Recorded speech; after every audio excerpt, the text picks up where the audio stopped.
Neste segundo bloco do programa, continuamos nossa conversa com o professor Francisco Mendonça. Vamos conversar sobre o desequilíbrio ambiental e as alterações no clima e também sobre a alimentação e a agricultura orgânica. Professor, como que se chegou ao conceito de desenvolvimento sustentável? O conceito, a noção, a concepção de desenvolvimento sustentável aparece como resultado de um processo. Para lhe datar, meados da década de 80, em particular 1986, com o chamado, conhecido relatório da Comissão Brundtland. Esse relatório ele veio apresentar para as nossas gerações, a partir de 80, uma ideia, uma tentativa de inovar as relações sociedade e natureza. Como que ele aparece, por que aparece nessa época?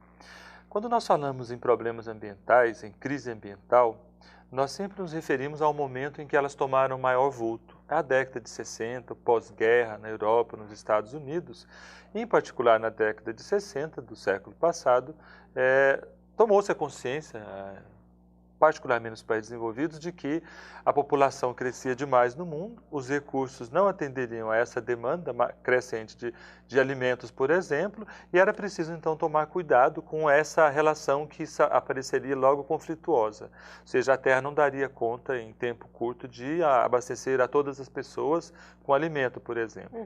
Juntamente com isso, na década de 60, aconteceram inúmeras crises no planeta, dentre elas, certamente, aquela que foi a morte de milhares de pessoas na África por fome, chamou a atenção, por exemplo, da ONU.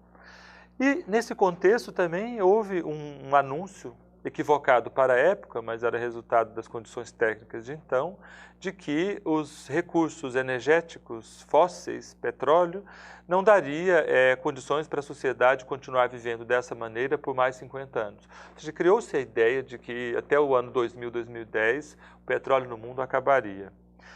Junta-se a isso essas crises como a da fome, pela desertificação da África, o modelo de Guerra Fria que sustentou o Oriente e o Ocidente estava em pleno xeque, e junto com tudo isso, nós, numa sociedade ocidental cristã, tínhamos em mente naquele período, isso no senso comum e religioso, de que o mundo não chegaria a 2000.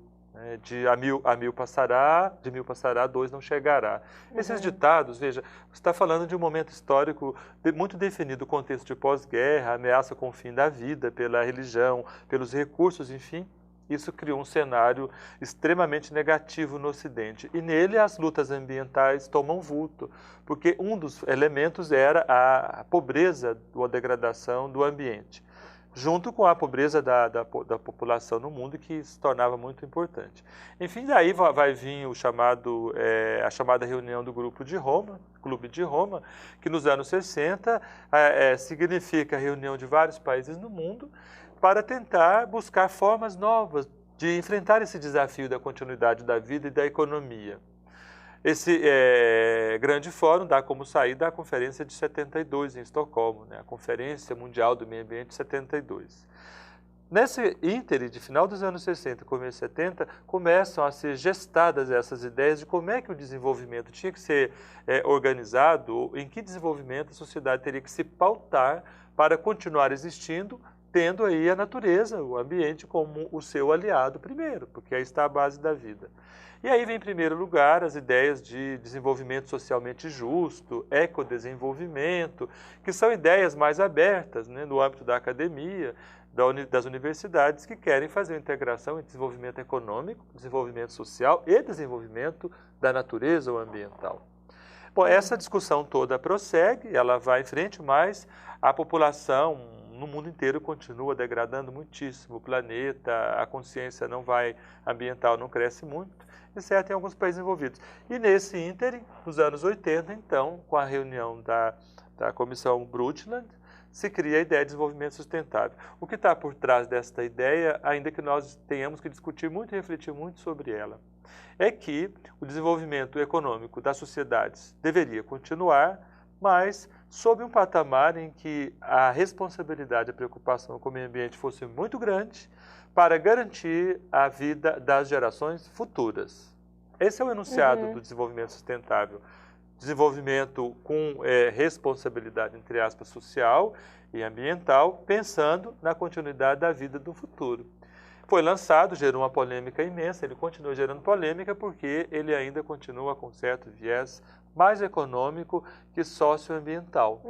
Nós ainda estamos tateando nessa experiência no mundo inteiro e parece-nos ainda haver uma carência de exemplos que mostrem um real desenvolvimento sustentável de uma determinada prática. E que ações podem ser tomadas pelos seres humanos, de uma maneira geral, para a preservação do meio ambiente? Em primeiro lugar, a tomada de consciência pelo fato de que o meio ambiente é uma extensão de todos nós, ou nós, como seres humanos, somos uma extensão e continuidade do ambiente que está fora de nós. Eu tenho insistido muito nesse tipo de discurso para que nós pudéssemos, através da educação e das ações, desenvolver atividades em que a gente se sentisse mais, as pessoas todas se sentissem mais próximas do ambiente e da natureza, porque elas o são de fato, elas não são de consciência. O que eu quero chamar a atenção para isso? Como nenhum de nós vivemos sem o ar puro, sem água limpa, sem uma base de solos e de relevo, sem a vegetação que faz suas interações, sem as águas dos rios, etc. Se nós não vivemos sem todos esses elementos, nós não temos condição de viver sem eles, nós então somos continuação deles. Nosso corpo dá continuação a eles e nosso corpo continua neles, o corpo de cada pessoa. Ou seja, a sociedade está integrada, ela existe como fato concretamente dentro de ambientes dados. Nós não vivemos como seres humanos, individuais ou coletivos, na Lua, em Marte, num deserto, numa zona muito gelada. Nós precisamos de ter ou de encontrar nas bases materiais da vida, ou seja, no nosso entorno, a água limpa, o ar limpo, etc., todos esses elementos, senão nós não vivemos. Ou seja, de uma maneira simples, mas muito direta, nosso corpo, nossa sociedade é a continuação do que está fora dela, da água, do ar e tudo. Ou seja, nós damos continuidade ao nosso corpo e nosso corpo continua lá. Esse princípio que parece, para alguns, romântico demais, ele não é romântico, ele é concreto. Nós não vivemos 5 minutos sem respirar oxigênio, sem respirar ar. Nós não vivemos uma semana sem tomar água. Nós não vivemos sem comer, sem ter sol. Tudo isso que está no nosso entorno, sem fazer proselitismo, sem querer ser romântico, nada disso, é ser concreto, depende da nossa vida. E, portanto, se nossa vida depende desse entorno, esse entorno é a nossa continuidade de existência. Essa fase, né, essa dimensão, que é a tomada da consciência, que é a responsabilidade pela existência sua, que continua no que está fora, é alguma coisa que eu acho que é fundamental no nosso momento presente. Professor, de que forma o desequilíbrio ambiental modifica a natureza e interfere na organização social e até mesmo cultural das populações? De que forma essas ações, que em geral são de caráter degradativo do meio ambiente, ou seja, a relação população-recursos foi avançando de uma tal maneira e os sistemas sociais foram tornando tão mais intensa a transformação da natureza, que foi gerando, por exemplo, conflitos sociais pelo simples fato de que determinados recursos da natureza não encontram-se mais disponíveis. Um dos exemplos muito claros que hoje todos nós sabemos, que os meios de comunicação vivem falando, alguns já chegam ao ponto de vista a condição de falar da guerra da água, de que os homens hoje na Terra vivem a guerra da água. É verdade que vivem a guerra da água. A guerra da água não significa o fato simples, olha, está um deserto, vai virar um deserto, está em desertificação, tudo vai secar. Não é isso. O fato mais grave hoje é que muitos lugares muito úmidos não têm quantidade de água com qualidade de uso. Daí gera guerra, sim, porque alguns lugares que não têm mais esse recurso natural vão tentar retirá-lo de outro. Isso vai gerar conflitos imensos. Nós vamos ver, por exemplo, aqui na região metropolitana de Curitiba, ou no Paraná, nós vivemos num estado com qualidade de chuva bastante boa, representativa, um estado úmido. A região metropolitana de Curitiba é uma região úmida. E, no entanto, todos nós pagamos muito caro pela água. Falta água? Não, não falta água. Falta água em qualidade para o uso. Aí os conflitos que você nos chama a pensar, que é o fato, você pode estar num lugar, ele ter determinados recursos, mas os recursos não serem aqueles adequados para a vida. A água é certamente um exemplo importantíssimo para se usar nessa discussão. A região metropolitana de Curitiba, por exemplo, é uma região úmida, tem bastante água, mas as águas são fortemente degradadas. Para que nós para que nós possamos utilizá-la, nós temos que pagar muitíssimo para despoluí-la, ou seja, fazer com que ela retorne a uma condição de uso. essa condição de uso degradada como está, né, a água como está hoje, a degradação é resultado dessa forma social de apropriação irresponsável, né, que se faz sobre esse recurso. Aí volta ao começo do nosso debate, a ideia de que são bens ou recursos infindáveis, né, de que nós podemos apropriar-nos deles de toda maneira, leva a essas crises. Contribui para que haja essa alteração, então. Leva à alteração, eu poderia dar inúmeros, são milhares de exemplos, né? Eu poderia dar vários deles, mas a água é um exemplo muito claro disso, né? Eu posso lançá-la para todo, ou seja, as formas sociais de apropriação dos recursos naturais e uso deles leva, na maior parte das vezes, à degradação. A degradação leva à limitação deles, porque eles tornam-se mais escassos. Essa escassez impõe, então, o maior valor deles, sobretudo numa relação de troca e de valor, e aí os conflitos vão gerar, então, vão gerar uma instabilidade imensa. A mudança climática também contribui para isso, né? Quais são as consequências dessa alteração? As mudanças climáticas hoje compõem uma das agendas mais importantes de debate no mundo inteiro, seja da esfera política, seja dos desafios da ciência como conhecimento real destas mudanças, há fortes controvérsias, mas de maneira muito direta interfere ou tem repercussões na vida de todos os homens, de todas as pessoas. Em primeiro lugar, é preciso dizer que todo esse debate sobre as mudanças climáticas é eivado, ou seja, marcado por muitos conflitos, mas muitos deles de interesses de grupos e econômicos. Há mudanças climáticas? Claro que há. Sempre houveram. Os climas de hoje não são os climas do ano 1000, não são os climas de há 50 mil anos atrás, e por conseguinte não serão os mesmos climas daqui a 100 anos. A natureza está em permanente evolução.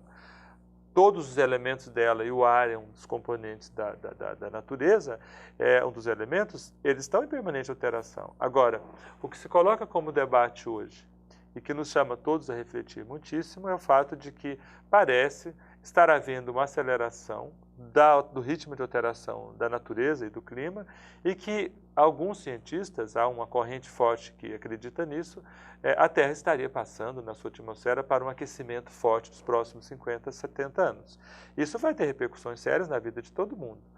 Haverá uma tendência à elevação dos níveis dos oceanos, aumento de vários tipos de doenças, alteração na agricultura e, sobretudo, migração em massa de populações de áreas atingidas. Isso tudo é problemático, tem que ser administrado e está no cenário, segundo os cientistas do painel intergovernamental de mudanças climáticas, como alguma coisa factual. Deverá acontecer, mas há controvérsias. E as noções de desenvolvimento sustentável interferem na maneira de se produzir alimentos? Interfere profundamente.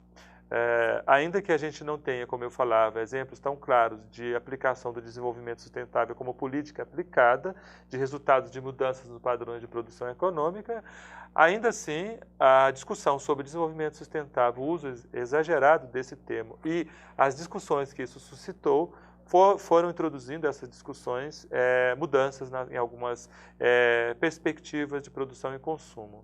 Nesse sentido, por exemplo, você vê o reforço de ONGs, grupos ambientalistas, etc., ou mesmo alguns políticos que vão aí, e algumas populações que vão, então, fazer uma defesa de uma vida, entre aspas, mais sadia, menos agressiva. Isso significa, por exemplo, você consumir produtos orgânicos ao invés de produtos industrializados. Você tentar diminuir aquela febre, né, enfraquecer essa febre, essa compulsão do consumismo. Isso aparece muitas vezes no discurso de desenvolvimento sustentável. É o que se chama hoje de consumo consciente? Leva a isto, né, porque nós todos sabemos que um dos principais motivos da degradação ambiental generalizada no planeta, no Paraná, em Curitiba, em todas as cidades do estado, em todas as escolas, a degradação ambiental generalizada é fortemente resultado do consumismo exacerbado que foi constituído nos últimos 2 séculos, em particular nos últimos 50 anos. O desenvolvimento sustentável leva à tomada de consciência, em parte, quando debatido, a pelo menos isso, consumo consciente, ou seja, qual é a necessidade mesmo que consumo você que tem? Você precisa. A necessidade, em primeiro lugar, a necessidade da vida. Se nós refletimos sobre isso, o que nós necessitamos realmente para viver, nós começamos a mudar nossas práticas. Porque muito do que nós consumimos, nós não precisamos para a vida, nós precisamos para alimentar status frente a concorrentes. Mas na Europa e nos Estados Unidos, por exemplo, professor, o consumo é bem maior, não? Muito maior. A relação de consumo está muito diretamente ligada ao padrão econômico de uma dada sociedade. As sociedades que têm maior poder aquisitivo, maior base financeira, elas consomem mais. Até porque elas também produzem mais necessidades de consumo imediato. E algo interessante que se observa nessa relação é que elas também são as maiores geradoras de resíduos sólidos e de lixo. Porque, como elas consomem mais, elas produzem mais. Chegou a um tal estado que há mais ou menos 40, 30 anos atrás, havia toda uma ação dos países desenvolvidos exportarem para os países não desenvolvidos o lixo gerado, porque não tinham mais condições naquela época de dar conta do tratamento final dos resíduos gerados, né, do lixo em geral. Então, até criou-se uma tecnologia de exportação e alguns países achavam bom receber lixo de país desenvolvido. Isso é o extremo que você possa imaginar. Mas essa relação é muito direta, ou seja, a conscientização para o consumo é uma tarefa fundamental de toda a sociedade, em particular da escola, e ele está na base do conflito. E como que isso pode ser feito na escola, por exemplo, já que o senhor abordou esse tema, sendo que as crianças são as pessoas que mais consomem também mídia e acabam sendo apontadas como as pessoas que mais querem e exigem produtos? É difícil atacar só uma ponta do processo. Né? Um processo como esse da degradação ambiental e da toda a problemática ambiental que nós estamos discutindo, ele tem vários aspectos. Eu não posso imaginar que, por exemplo, a escola vá atuar sozinha, ela vá, com a ação do professor e das políticas só da escola, resolver o problema. Você citou bem uma parte do processo que é importantíssima. Se nós temos os meios de comunicação, por exemplo, a televisão que você cita, que incita tanto o consumo, politicamente nós podemos trabalhar para uma televisão mais consciente, que faça um processo junto com a escola, que faça um processo junto com a criança, que vá ao supermercado com o pai, etc., e compre e consuma. É claro que a criança tem muito mais, talvez, que um adulto, o desejo desenfreado imediato para o consumo. A imagem a ela talvez faça mais, ou tenha mais impacto do que no adulto. Se acontece isso, qual é o controle que nós temos sobre nossos sistemas de comunicação? O processo de reversão da degradação ambiental passa por um processo educacional amplo, do qual a educação formal é uma parte, mas a educação aberta, que forma a cidadania e da qual o Estado tem aí uma importância fundamental como ator, gerente, controlador, pega, por exemplo, os meios de comunicação, pega o filtro para o que se deve incentivar como prática de vida, como prática de compra, mas também pega as iniciativas todas outras. As empresas têm que inserir nas suas políticas a responsabilidade ambiental e gerar menos produtos nocivos, gerar como que eu te diria, gerar menos vontade nas pessoas de consumir tanto, né?